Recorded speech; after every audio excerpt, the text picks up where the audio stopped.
రాలేదు.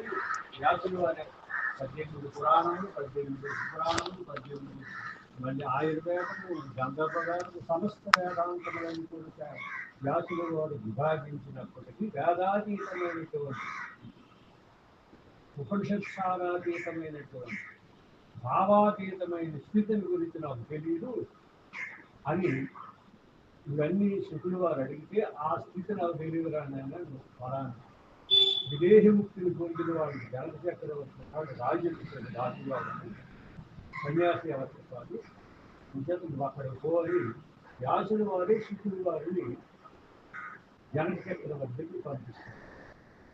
జనకుడు విదేహి ముక్తిని పొందినవాడు జనక చక్రవర్తి రాజభిషేకం దేహాభిమానము కానీ మతాభిమానము కానీ శరీరాభిమానము శరీర త్రయములు కానీ ఏదీ లేనటువంటి వాడు అసంగం నిస్సంగం.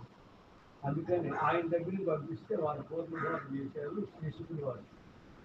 సుఖం సాంఘీకుడు శిశుకుడు వారి శిష్యుడు సాంఘీకుడు. సాంఘీకుడు శిష్యుడు శ్రీకృష్ణ పరమాత్మ ఉద్ధవుడు రుక్మిణి అమ్మవారు. శ్రీ రుక్మిణీ కృష్ణ సంవాదం అని అవుతుంది వాళ్ళిద్దరికి జరిగింది.